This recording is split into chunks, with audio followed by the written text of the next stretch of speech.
Welcome to the Bill Kelly Podcast, critical discussions in critical times. Here's your host, Bill Kelly.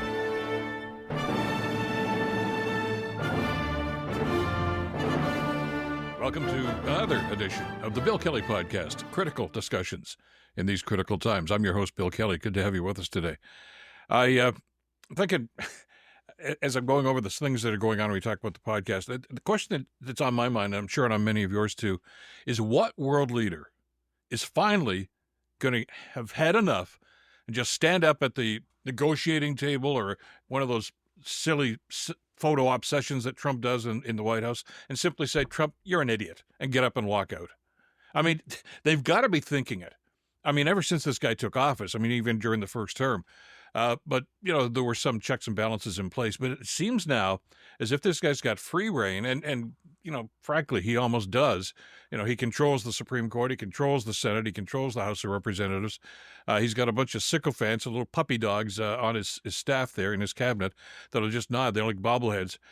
But the other world leaders, I mean, you know, the G7, the G20, when that comes around, NATO certainly.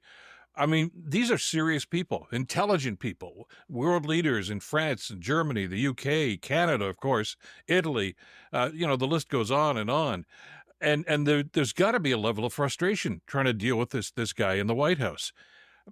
They all know what he is. They all know what he's all about. They all know the agenda. They all know that, you know, Putin's over in Moscow pulling the strings. But at the same time, political ideology suggests that, well, they kind of have to play along because, yeah, we do need trade deals with the United States. And you know, for our economic well-being, whether you're talking about Canada or Italy or the UK, whatever the case might be, you have to play ball with him. And therein lies the problem. Because you know that this guy doesn't know what he's talking about. He clearly, based on the policies that he's throwing out here, doesn't no idea how economics works. He's almost bankrupted his own country in the space of about 8 or 9 months here. And it's only going to get worse with this tariff idea that he keeps coming out with.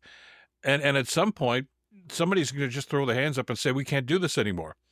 And the frustration is, of course, they want to say it. I'm sure they all wanted to say it at the G7. I'm sure many of them wanted to say it at the NATO meeting, but you can't because the United States is the big dog in these situations.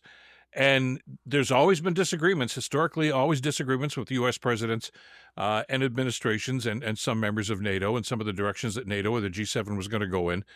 But there was always this overlying aspect that for the greater good, we got to suck it up and just try to get together. And it's getting more and more difficult, I think, for those leaders to do this. Case in point, we just talked on a previous podcast about how difficult it is here for Canada to deal with Trump. They're our next door neighbor. We've had a great relationship. You know, we always used to pride ourselves, you know, the longest undefended border in the world. And, you know, isn't that great because we get along so well?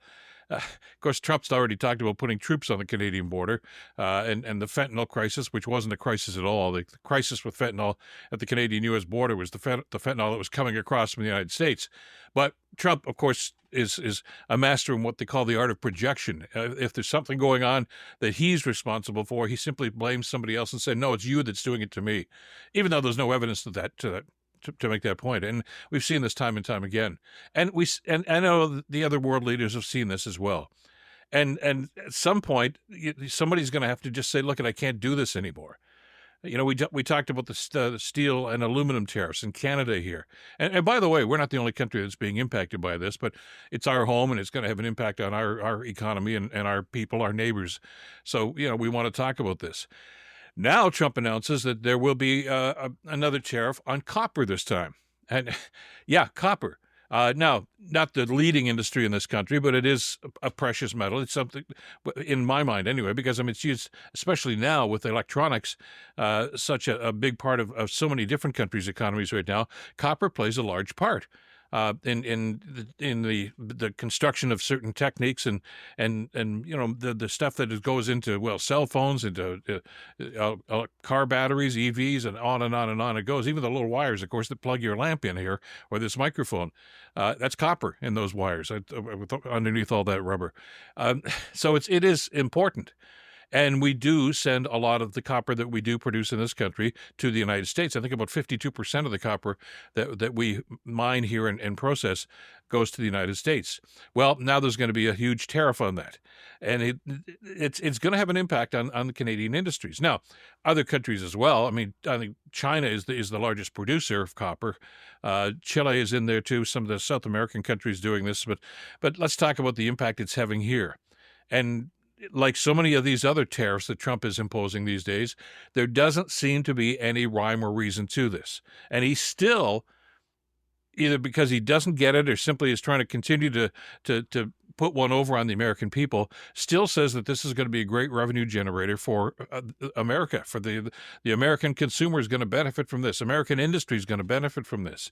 He doesn't get it. That the companies, the businesses that need that copper, that have been bringing copper in from Canada, from other countries, they're the ones that need it, and they're the ones that will pay the tariff. And he's simply not telling the people that. And of course, the problem we have when you got somebody like a Donald Trump in there, that's basically a cult. I mean, MAGA is a cult. It's not a political party. It's not even a political movement. It's simply a cult. And Trump is the cult leader. And just like Jim Jones and so many other cult leaders, the Branch Davidians, go on down that list here, anything that cult leader says, his followers will just, whether it's drink the Kool-Aid or whatever, they follow it blindly because he is the leader. And that's what's going on with MAGA right now, and that's certainly what's going on in the Senate and in the Congress down in the States. So, he can say what he wants and do what he wants, and then somebody is going to have to clean up the mess, and we've already seen that happen, the way that the U.S. economy is starting to suffer in so many different ways. And for so long, and it's only going to happen for so long, Trump's going to continue to blame Joe Biden, which is baloney. And some people, the MAGA diehards, of course, are going to believe that. But at some point, many other Americans, I hope, are going to wake up to say, look, this guy's just, he's totally lost it here. But in the meantime, we got to deal with this. And Prime Minister Carney is going to have to, at some point, come up with some sort of a deal that's going to have some sort of benefit for Canada. And this copper tariff and the pharmaceutical tariff is going to play a large part in these negotiations. We've only got a couple of weeks left because of the self-imposed deadline between Trump and Carney to come up with some sort of a deal. And I know that in our heart of hearts, we'd like to think that from our standpoint, an elimination of the tariffs on steel and aluminum, that's wishful thinking at this stage. Even a reduction to try to mitigate some of the damage. The pharmaceutical thing is going to be something altogether different. And that's a bit of a head scratcher because, it's going to have an impact on the Canadian industry. But Trump just signed a bill just not too long ago that basically would streamline the process for American states to be able to bring in Canadian pharmaceuticals because they need them. They want them. It hasn't happened yet because there's some processes, some procedural things that have to happen. But now he's making it more difficult. The bill that he passed is going to make it easier, he said. Now he's going to put tariffs on this stuff, and it's going to make it more difficult for those states to bring this in. There is no rhyme or reason to what he's doing, but he's doing it anyway.